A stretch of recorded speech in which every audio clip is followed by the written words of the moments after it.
마가복음 8장 38절 받들어 읽겠습니다. 누구든지 이 음란하고 죄 많은 세대에서 나와 내 말을 부끄러워하면 인자도 아버지의 영광으로 거룩한 천사들과 함께 올 때에 그 사람을 부끄러워하리라. 아멘. 아멘.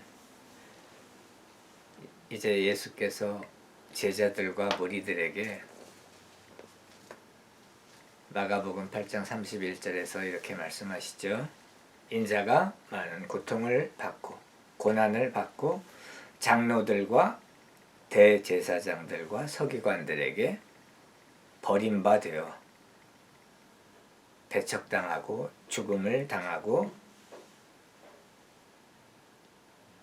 사흘 만에 살아나야 할 것을 비로소 그들에게 가르치시되, 예수께서 여러 가지의 고난을 당하시고 십자가상에서 죽임을 당하시고 그리고 3일 만에 부활하실 것을 공개적으로 말씀하고 있습니다. 이것을 이제 공개적으로 드러내놓고 말씀을 하시니까 베드로가 예수님을 따로 모셔다가 예수께 항변하고 비난하고 힐난하는 것을 우리가 볼 수가 있습니다. 예수 그리스도의 그 말씀을 부끄러워한 것이죠. 그랬겠죠. 이 구절 직전에 베드로가 하나님 아버지께서 가르쳐 주셔서 예수는 그리스도시다, 그리스도라고 고백했는데, 하나님이 뜻하시는 그리스도의 의미와 고백은 그리스도라고 했지만 그리스도에 대한 그 관념은 하나님이 생각하는 것과 다른 베드로의 생각을 우리가 여기서 볼 수가 있습니다. 그때 당시의 유대인들과 베드로는 그리스도 하면은 전능하신 분, 초자연적인 능력을 발휘하시고 강력하시고 로마 제국을 멸망시키고 강력한 이스라엘 왕국을 세울 정치적 군사적인 대지도자를 뜻했는데, 그러한 초자연적인 능력의 그리스도가 사람들로부터 고난을 받고 죽임을 당한다는 그 예수님의 예언을 받아들일 수가 없었던 것이죠. 그리고 그 말씀을 부끄러워했던 것인데, 베드로는 이사야서 53장에 고난받으시는 예수 그리스도의 예언을 몰랐다고 볼 수 있죠. 이사야서 53장 5절에 보면은 그가 찔림은 우리의 허물 때문이요 그가 상함은 우리의 죄악 때문이라. 그가 징계를 받음으로 우리는 평화를 누리고 그가 채찍에 맞음으로 우리는 나음을 받았도다. 바로 십자가상에서 예수께서 당하신 그 고난을 표현하며 예수께서 십자가상에서 죽임을 당하심으로 말미암아 우리가 평안을 얻고 영생을 얻게 된다. 우리의 죄값을 예수께서 대속해 주셨다. 라고 하는 이사야서 53장의 예언의 말씀을 그때는 깨닫지 못했다고 볼 수가 있습니다. 베드로가 생각했던 하나님의 왕국, 하나님의 나라는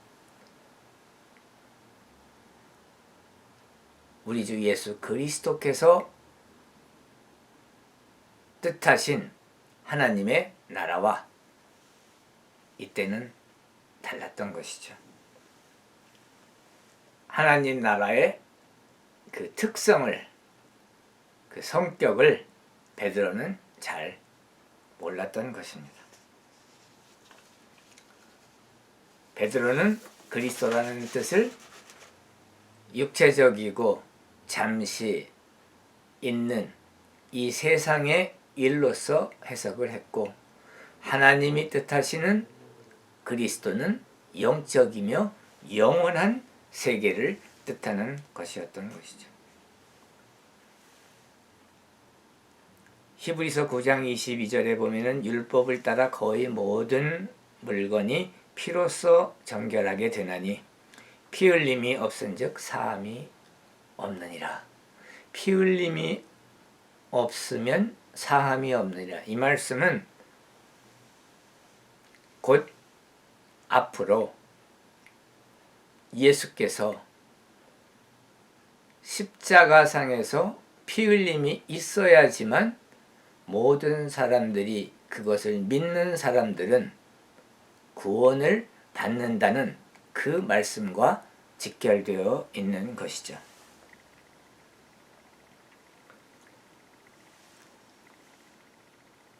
예루살렘 성전은 하늘나라에 있는 성전의 모델이며 타이폴로지이며 그림자인 것입니다.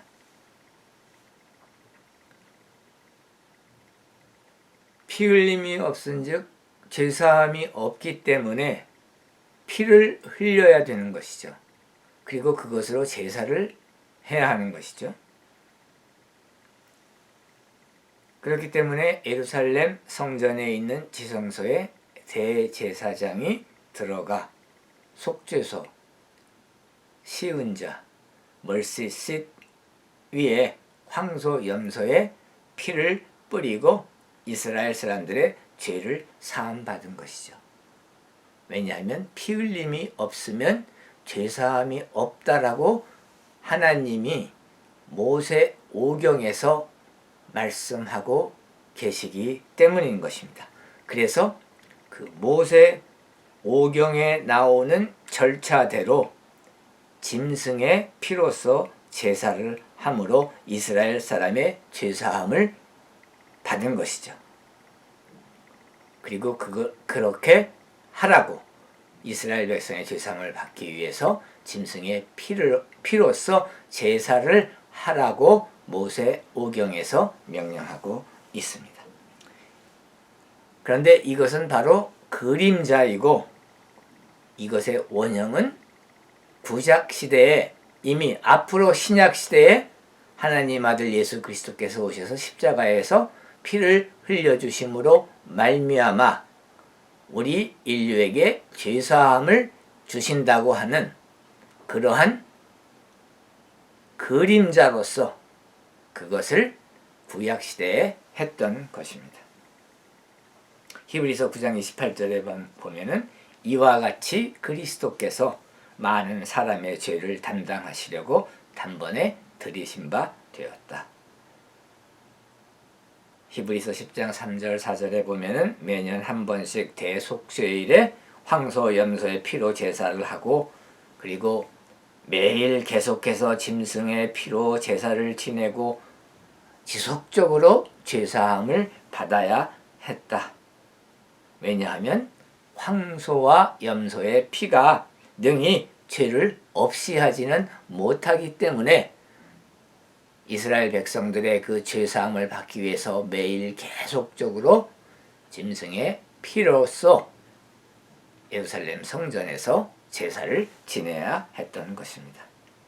히브리서 10장 10절에 보니까 예수 그리스도의 몸을 단번에 들이심으로 말미암아 우리가 거룩함을 얻었노라.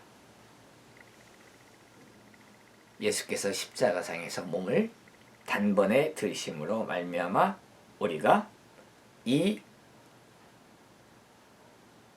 십자가의 보혈의 능력을 믿으면 영원히 죄사함을 받는다라고 히브리서 10장 10절은 말씀하고 있습니다. 그리고 히브리서 10장 12절에 보니까 그리스도는 죄를 위하여 죄값을 치르시기 위하여 한 영원한 제사를 드리시고 하나님 우편에 앉으사. 히브리서 10장 19절에 보면 우리가 예수의 피를 힘입어 지성소에 들어갈 담력을 얻었나니.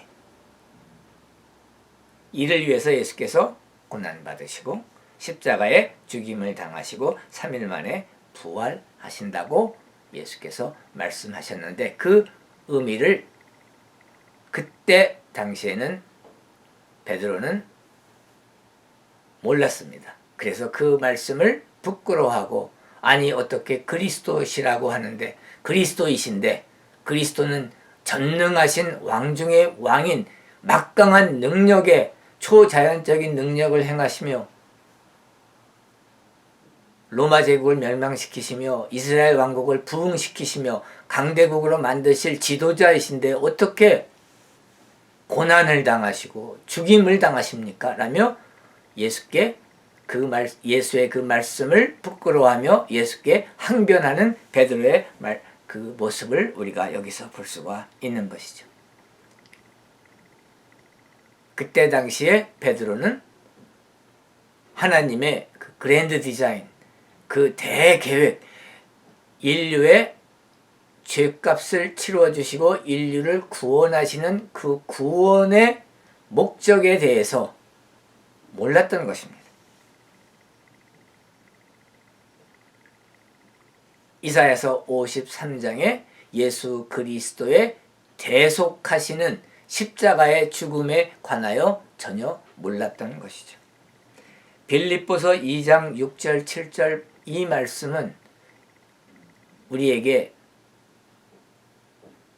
이 사실을 좀 더 명확하게 알려줍니다.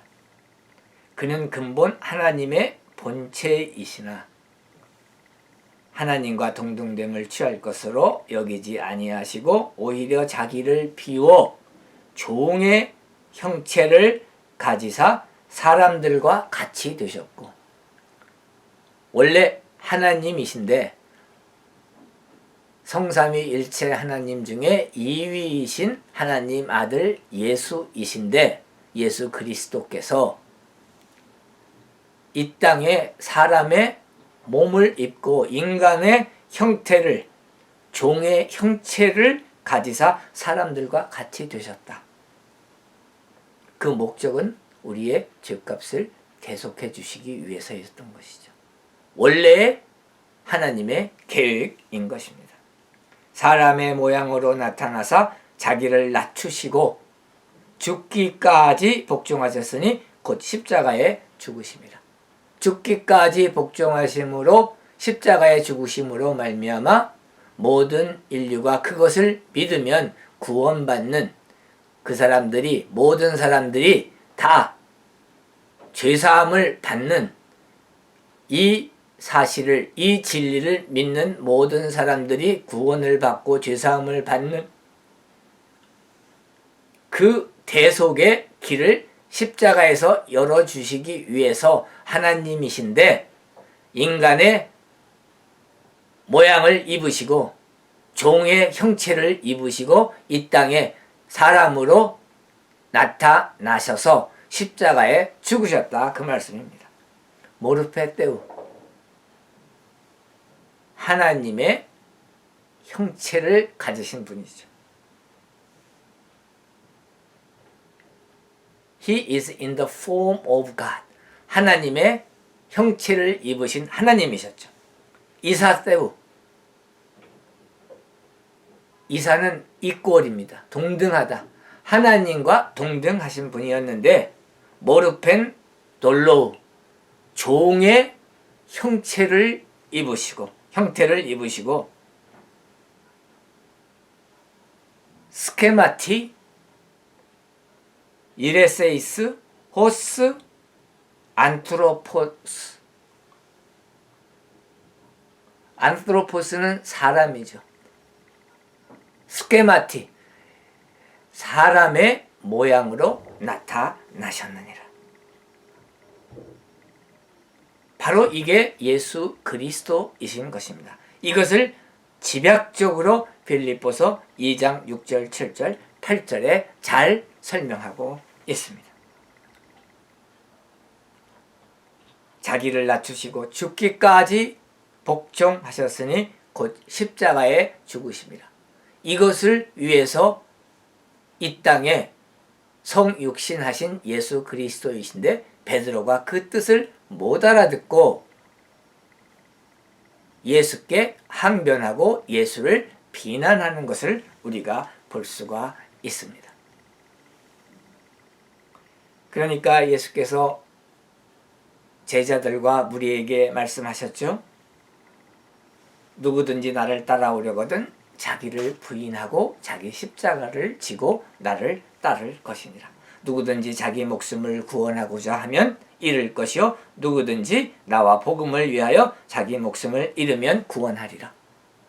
이때는 베드로가 그 말씀의 뜻을 정확히 몰라서 예수님께 항변했지만, 그러나 그 후에 예수께서 십자가에 죽으시고 부활하시고 승천하신 후에 오순절날에는 오순절날 그 대설교로 인하여 유대인들이 남자만 3,000명이 구원을 받는, 그리고 세례 침례받고 교회 시대가 열리며 교회에 가입하는 그러한 기적을 이루고, 그리고 그 후에 두려움 없이 예수 그리스도의 복음을 전파하다가 최후에는 네로 황제 시대라고 사료되는데요. 그때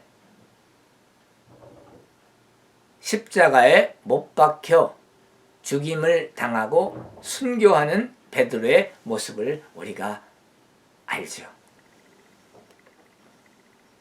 그래서 예수께서는 예수를 따르는 그 제자들도 그와 같은 어려움이 있고 고난을 받는다는 것을 말씀하셨습니다. 고린도전서 1장 18절에 십자가의 도가, 십자가의 그 메시지가 멸망하는 자에게는 미련한 것이요 구원을 받는 우리에게는 하나님의 능력이라. 그래서 우리에게는 십자가의 그 의미가 가장 중요한 핵심 복음인 것입니다. 십자가의 능력, 바로 그것이 하나님의 능력이며, 십자가의 대역사적인 사건을 통해서 우리가 구원을 받고 우리 믿는 자가 영광을 받는 그러한 대사건인 것이죠.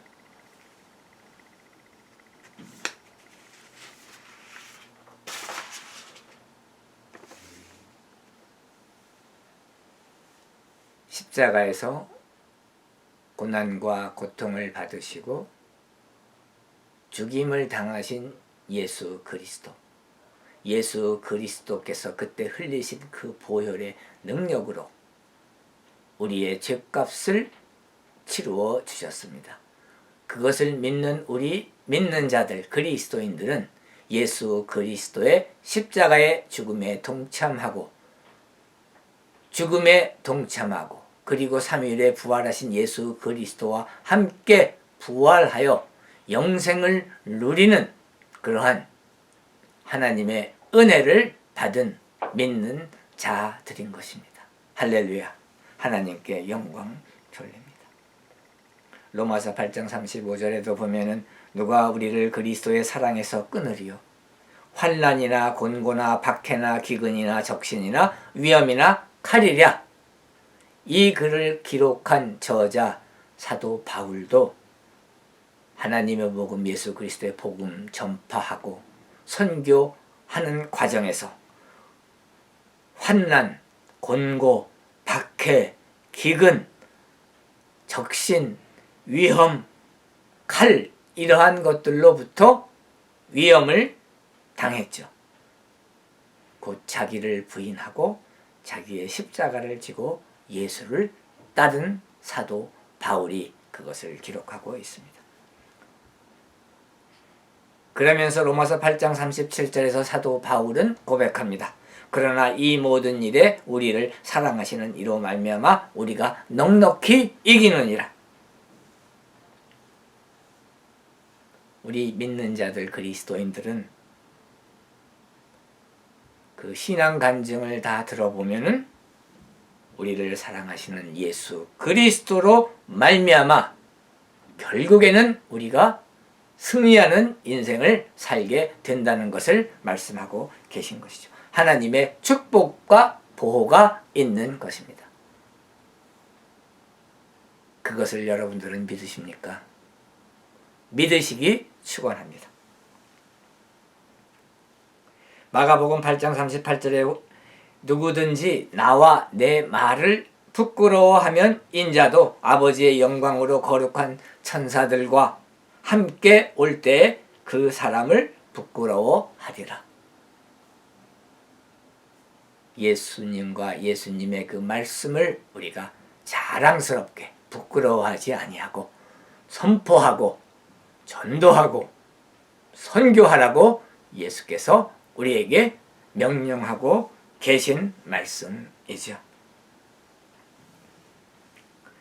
여기에서 아버지의 영광으로 거룩한 천사들과 함께 올 때에 이 말씀은 예수 그리스도의 재림에 관한 말씀이십니다. 물론 우리가 이제 마가복음 13장에 보면은 예수 그리스도의 재림에 대해서 말씀하고 계신데 그것을 우리가 자세히 더 공부하겠습니다. 그러나 오늘은 우리가 잠깐 일별하기를 원해요. 예수 그리스도의 재림은 종말론입니다. 신학적으로 종말론에 속하는 것인데 예수 그리스도의 재림은 그 종말론의 필수 불가결한 꼭 있어야만 되는 앞으로 올 대사건이죠. 마태복음 24장 25장에 보면은 예수 그리스도의 재림에 관하여 그리스 원어로는 파루시아라고 그래요. 파루시아. 영어로는 the second coming. 두 번째 오심. 우리말로는 재림. 두 번째 오시는 주님. 2000년 전에 인간의 몸을 입고 성육신 하셨을 때에는 첫 번째 오심 초림이었죠. 그런데 이제 앞으로 예수께서 부활승천하셔서 지금은 하늘나라에 하나님 아버지 우편에 앉아 계신 예수 그리스도께서 이 땅에 다시 오시게 된다. 공중 재림하신다는 그 예언의 말씀입니다. 마태복음 24장 30절에 보니까 그때 인자의 징조가 하늘에서 보이겠고 그때 땅의 모든 족속들이 통곡하며 그들이 인자가 구름을 타고 능력과 큰 영광으로 오는 것을 보리라. 예수께서 재림하실 때 모든 민족들이 통곡한다고 했는데 통곡하는 이유는 이미 예수께서 재림하셔서 공중 재림하실 때 믿는 자들은 공중 딜림을 받아서 공중에서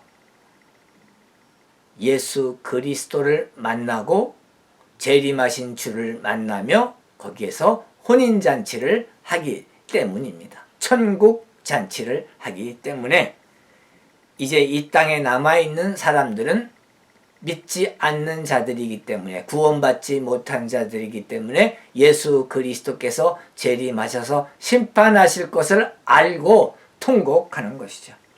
물론 믿는 자들로서 구원받은 이들로서 그리스도인으로서 이미 죽은 자들은 그때는 부활하여 예수 그리스도와 함께 공중에 임재하는 것을 우리가 알죠.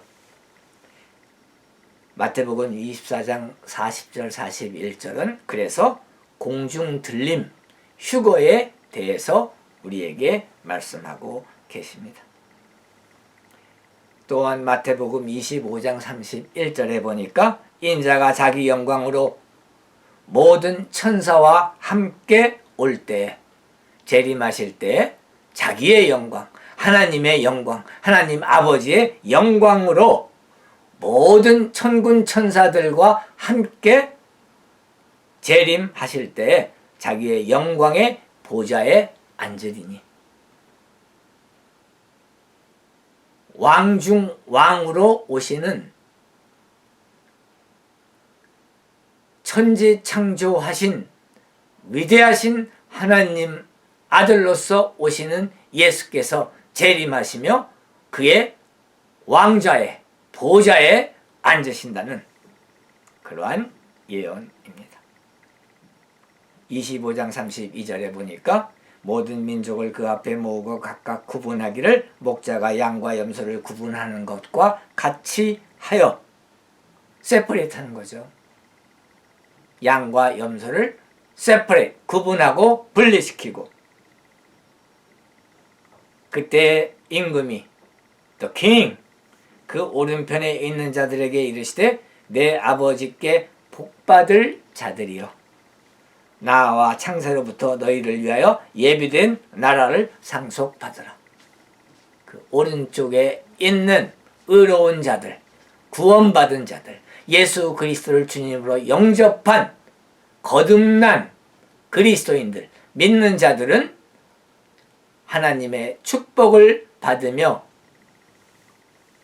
하나님의 예비된 나라, 하나님의 천국에 들어가고 천국을 상속받는 것을 우리에게 말씀하고 있습니다. 25장 46절 마태복음 25장 46절 말씀은 그들은 형벌에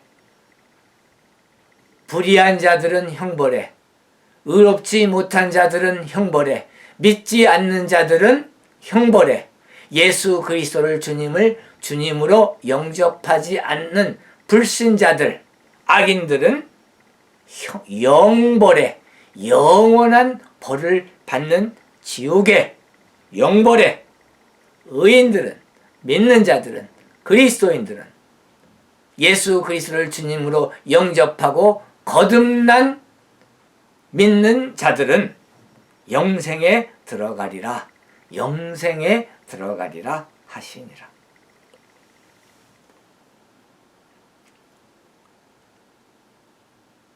마가복음 13장 26절에 보면은 그때 인자가 구름을 타고 큰 능력과 영광으로 오는 것을 보리라. 이렇게 예언하고 계십니다.